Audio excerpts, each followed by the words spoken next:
Today we're taking a look at the Dumbphone 2. This is going to be a long-term review, so it's going to be a little bit longer than my usual reviews. I'm going to be talking through the good and the bad of the Dumbphone 2.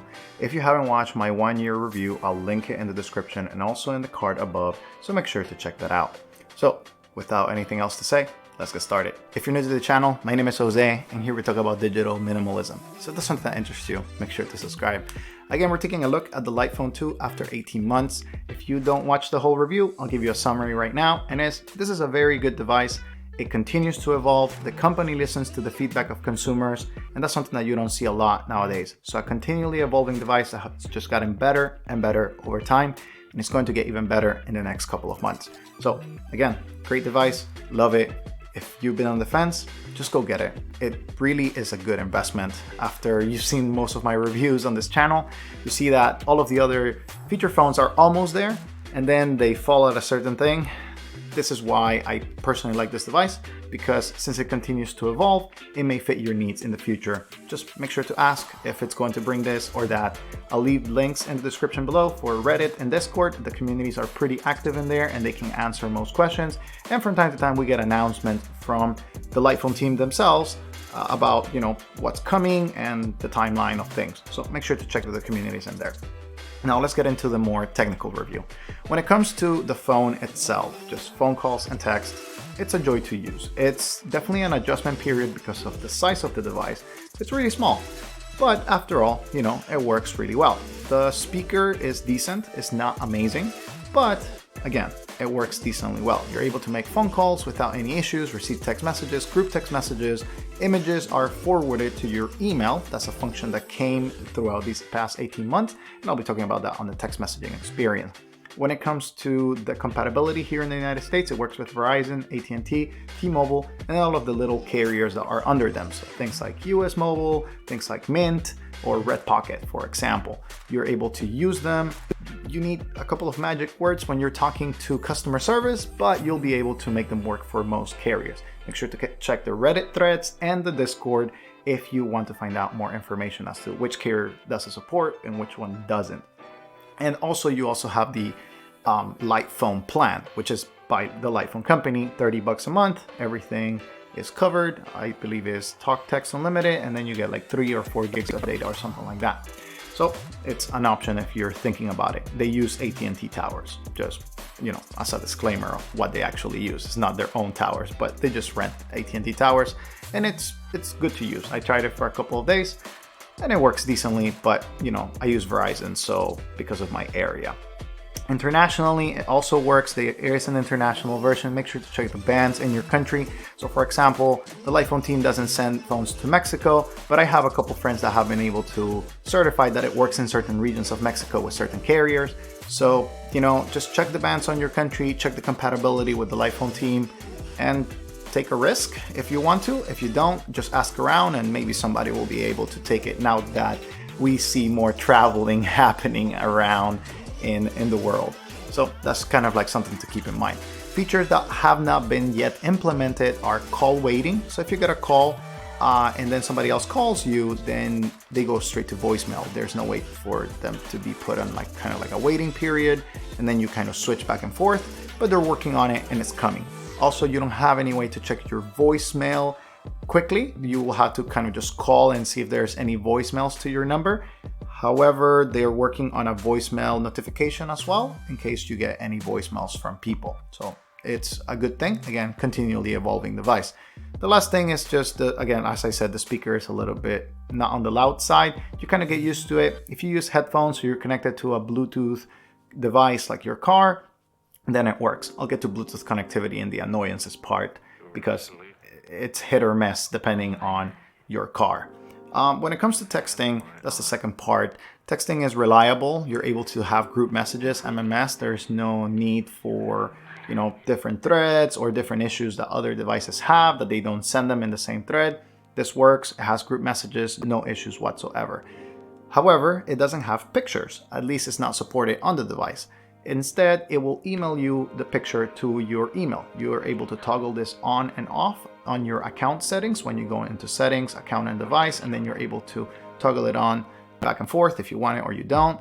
And I mean, it's reliable. I have not missed any pictures that I get, and it works really well. In the future, there's going to be a texting tool from the dashboard. So you will connect to the internet, you open your dashboard, and you'll be able to send text messages through the web, like many other applications, right? Like Google Messages or iMessage, you're able to send messages through your computer, which I think is going to alleviate a lot of the pains. So it is a feature that is confirmed to come. Again, we don't know when, but a continually evolving device, it's good. The texting experience has gotten better during my first couple of months. It was really annoying because whenever you made a mistake, you had to go all the way back into the messages. Now you have a cursor, which you can just tap and get to wherever you need to get to, delete and correct the mistake if you typed it, because again, it is a tiny screen and it only works in landscape mode. It doesn't work in portrait mode. I don't know if they're ever going to do the portrait mode, but again, it works decently well for me. I don't have any issues when it comes to texting. I never had any issues except having to delete a whole text messages because I made a mistake, a grammar mistake. So, now that we have the cursor, it's perfect. You also have multiple characters now supported. So you have different characters for different languages. If you speak French, any European language is supported at this point, but no Eastern languages like Chinese, Japanese, or just Arabic. They're not available as of yet. So getting this device for those regions only works if most of your kind of like audience or the people that you talk to, they speak English or Latin-based character language. So again, it's kind of like a bummer, but hopefully it will come. If a lot of people say, hey, we want Arabic to be supported, I'm pretty sure that they can make it happen for the light phone. So it's something to request. And again, this company is a company that really listens to the consumer. So make a thread on the Reddit post or make a feature suggestion on the Discord channel, and you may be able to see right to left languages in some point in the future. So that's something that's good to go. Now, besides that, the light phone doesn't have a lot of other things. It comes in two colors. I have the white version here, and here is the black version. They're pretty similar. There's no differences between them. And honestly, I personally enjoy the black version just a little bit better. Just for aesthetics, this one can get a little bit dirty. There's also different cases that you can get. There's a light case and a dark case. And again, personally, I would say buy a case. If it's not the official light phone case, buy the cases that I have recommended in the past. They're about 20-25 bucks, and it's going to protect your device essentially because it's sometimes very fragile. So just make sure to protect your investment. It's $299. You don't just want to waste them away, like I felt like I did when I broke my device for not having a case on it. So it's just kind of like a lesson that I learned while I was using this device. Now, the light phone does have different tools. So when it comes to the tools, it has alarm, calculator, music, podcasts, and that's about it, besides hotspot, if you want to count that as a tool. The alarm feature only works for one alarm. It is a little bit annoying, but it works. Again, you will hear your alarm. There's no problems in the sounds. And again, it's only one alarm per day. So if you want to set up different alarms, you're not able to do that as of right now, but they have talked about bringing that feature as well. When it comes to the calculator, it's also very simple, very basic, nothing great to reporting here. It just works like any calculator for small computations, nothing fancy. But again, it works reliably and I like the design of it. Now let's move into more of the heavy features when it comes to music and podcasts. So the music tool is very well done in my opinion. You're able to upload different tracks through the dashboard. So essentially you will take a track, you will upload it to the dashboard and automatically sends it to your light phone 2. You're also able to manage different tracks in there and they're all placed all at once. So you play them, you're able to shuffle them, they continue to play until you pause it, which is a good thing for the music tool. Not such a good thing for the podcast tool, which we'll get to in just a second. But the music tool works really well. There is no playlist management as of right now. So a couple of tricks that people have done is essentially you put an album, you download your music, right? And you combine it all together through Audacity, which is a free program. You just put all the tracks next to each other. And essentially you upload that massive track into as a one song on your light phone 2. And that allows you to listen to one album just throughout. Of course, you're not able to skip or get to a specific song. So it's, again, a workaround, unless, you just can live without playlists as of right now. They are bringing playlists in the future, and again, a continually evolving device. Podcast tool.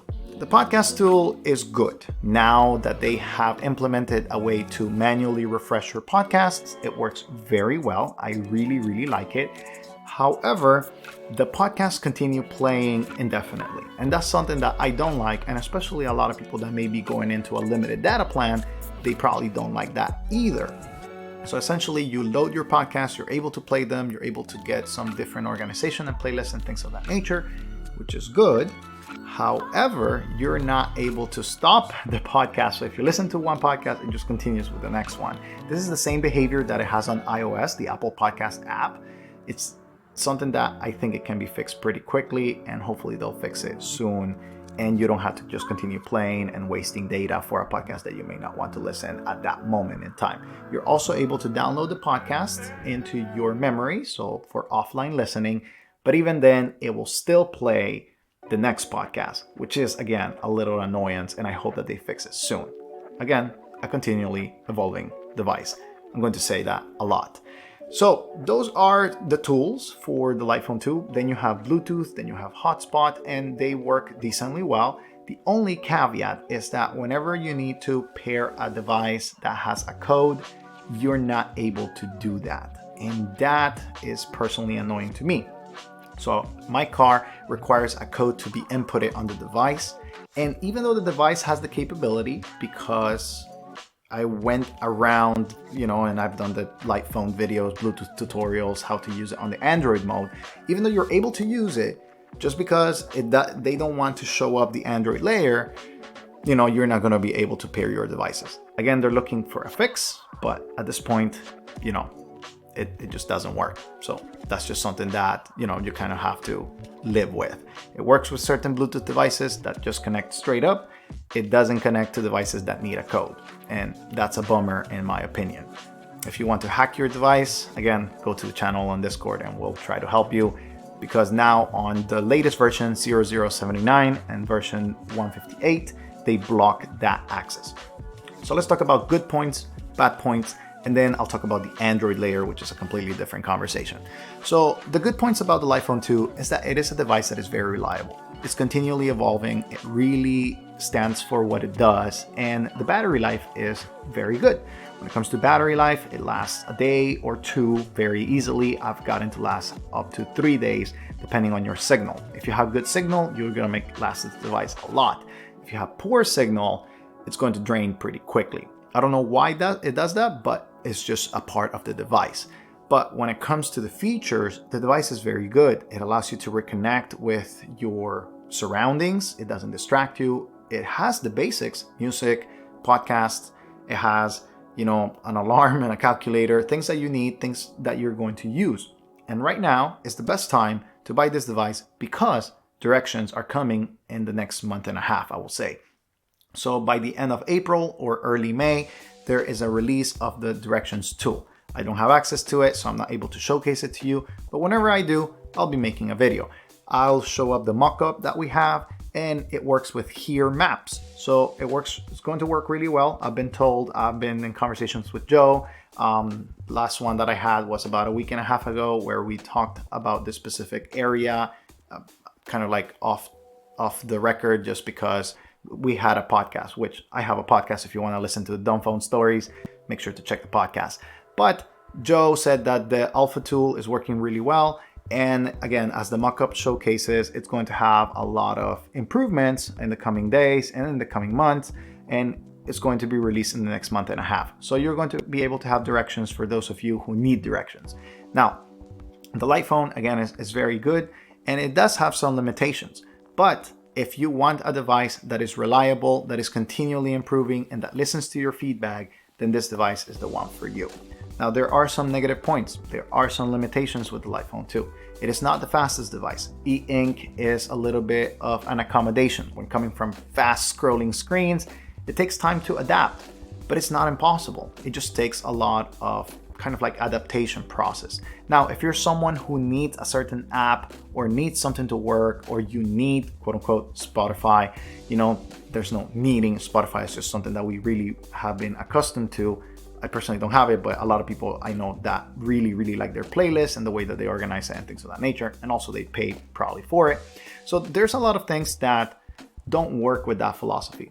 So a light phone is definitely an evolving device, but there are things that are just not going to come. Spotify is one of them that may come just because the developers have been open to that suggestion. It's just collaboration from Spotify is necessary in order to build a tool. However, at this point, there is not real, kind of determination and progress.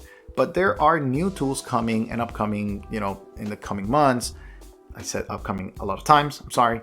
But essentially, it's going to be a continually evolving device. It's going to have directions very soon. It's going to have ride share at some point in time, at least here in the United States with Lyft.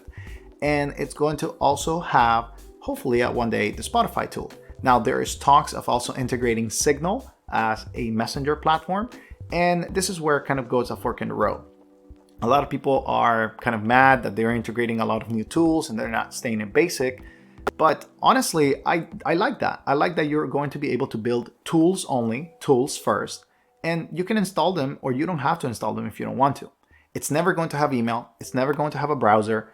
It's never going to have distracting applications. And that's good enough for me.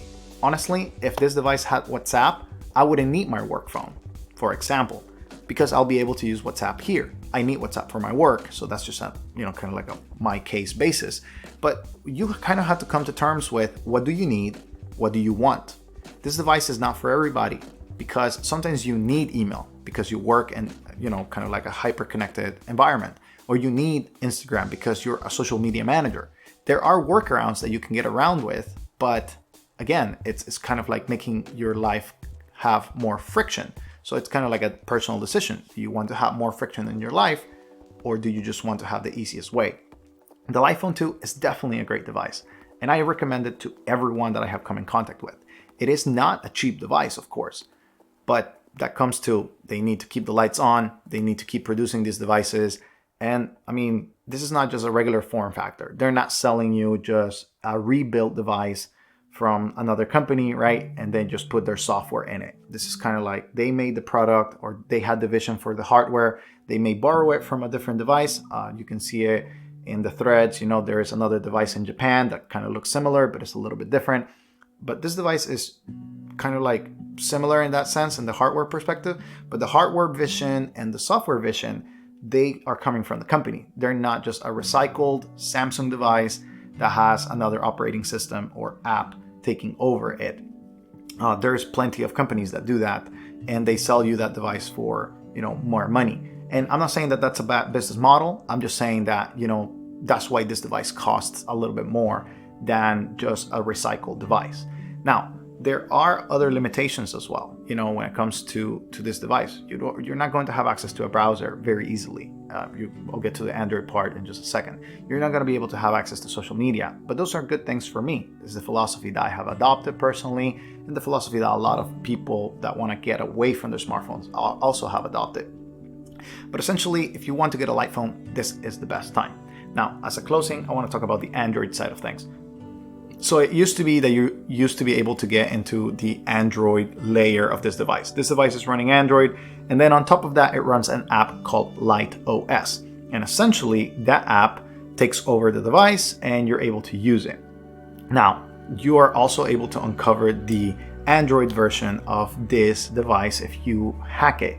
Now, you used to be able to hack it very easily as of version 0077 in the firmware. With version 0079, you need to do a lot of more steps in order to get to it. And you kind of compromise your device from not being able to get future updates as well. This device right here has the older version. I have not been able to update to 0079 because of that. This device is just factory. So in the future, I'll be showcasing the future updates from this one, because I don't know if this one is going to get all of the updates that are necessary. So that's kind of like something that you need to keep in mind if you want to hack into the device. But even if you get Android on this device, which I did, and I have showcased different elements as to how to do it, even if you get Android on this device, you're still not going to enjoy the experience. It's, e-ink screen. It is a very difficult device to use when you try to hack into it and have different kind of like operating system apps and things of that nature. Yes, you're able to use them, but it's not enjoyable. It's not as if you have a Galaxy smartphone or a OnePlus or something that's just like kind of like a screen slap, but it's more delicate, and it's more difficult to use this device. So that's something to keep in mind. Even if you get this device, even if you're able to hack it, even if you're able to get the full Android experience, it's still not going to be up to par to the other Android experiences, and you just don't want to use it. That's what I found in my experience. I've got into the Android layer, I played around with it, installed a couple of apps here and there, but it wasn't, my main way to operate the device. I've been using the device on its main operating system, the Light OS, and that's just the way that I like to use it, because the other way is just annoying, honestly. The Android layer, with all the screen refreshes, it just gets annoying, in my opinion. The only thing that I have come to love about the Android layer is that I was able to connect it to my car. So I connected it to my car, and now the device is connected to my car, so whenever I go and I make phone calls, I'm also able to get my phone calls in the car. That's the only thing that I got from it. Now you have to root the device and do a couple of other things for that. There's a tutorial, make sure to check that video as well. But again, the iPhone 2 is an excellent device. For 18 months of owning it, I love it. It's honestly the best device that I have ever bought. It was a great investment, and it has yielded a lot of results in my life. Just my personal story. It may not be your story. And of course, there are caveats. It doesn't have a camera. It doesn't have the latest and greatest, but it has the tools that are necessary to live. And that's something that a lot of people just need to kind of relearn. I've heard different stories from people who get a iPhone 2, they try it, they learn something from it, and then they go back to their smartphones with more control because they kind of experience lifestyle, just of disconnectedness and not having to have everything. And I heard stories of people who just stick with the iPhone 2 forever and they like it. So that's my story. Those are the last 18 months. And my last point, I guess, I keep saying that, but it just continues going. I'm sorry, guys. Not usually these long reviews, but I kind of felt the need to talk about this and about the future of the iPhone 2, is that I also have a secondary device. So my work requires WhatsApp and some communication via email from time to time, at least to get the information, not reply to it right away, but I need to check a couple of things whenever I get sent an email or a text message or a group thing. So for that, I have a different device. See, the iPhone 2 doesn't receive WhatsApp messages. The iPhone 2 does not receive emails. So in order to get that, I have a KaiOS device, the Nokia 6300, which I reviewed a couple of weeks ago. I use that to get my WhatsApp messages. I only need to read them. I don't need to interact with them. I need to read them and say like, okay, this is my task. Let me go do it. Or I need to read an email and say, okay, I need to do that a little bit later. So just keep it in mind. And if I need to browse something real quick, right? Because sometimes you may need to do that. Or if you need maps, which maps are not available here, I need to find out address in order to get to my job. I do have a GPS, but if I'm walking or whatever, I use my KaiOS device. And honestly, KaiOS is a very good competitor. It's great for basic needs. It does have its annoyances like group messaging and things of that nature, but it's a good alternative. So make sure to look for the device that works for you. Don't romanticize a device just because it's a device and you feel like it's the best design or it's the best whatever. No. If it doesn't work for you, if it doesn't have the features that you want, then just move on into the company that actually wants to listen to you. So for example, in the future, there is Mudita. Mudita is coming up now in November. They got delayed from the April deadline, and it's a great device. I'm actually really excited to try it out, but I know it's not going to be for me because it's not going to have three-way calling. It's not going to have group text messages, at least as of right now. That's what they have said. It's not going to have maps. It's not going to have a lot of features that I actually really need.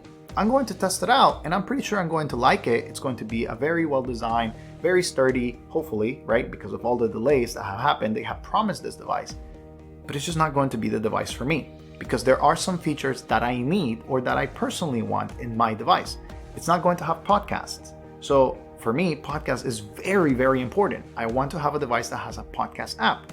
And this has been something that has replaced all of my other devices that I play podcasts in. So I personally love my iPhone 2. Find the device that works for you. If it's a smartphone and you need to find ways to liberate yourself from the smartphone or, just kind of like reduce your usage, then learn different ways. Get an unplugged key, get something else, get a different launcher. Use it mindfully. Help your loved ones kind of like put a passcode or whatever for your apps when you don't have to use it. I personally have struggled in my journey for self-control. The iPhone 2 was definitely an aid because of its limitations, but this device doesn't have to be the romanticized device, the perfect device for everybody. Look for something that works for you. If it's KaiOS, if it's the light phone, go ahead. If it's Punked, if it's Mudita, look for the features that you must have and don't romanticize the device. Just look for the experience that's going to be able to help you live a better life in this world. I think I'll make a couple of extra videos about that and how to decide on feature phones, but for now, it's been a long review. Thank you for sticking throughout all of this, and I hope that you enjoyed something about the iPhone 2 on this review. Thanks for watching. I'll see you in the next one.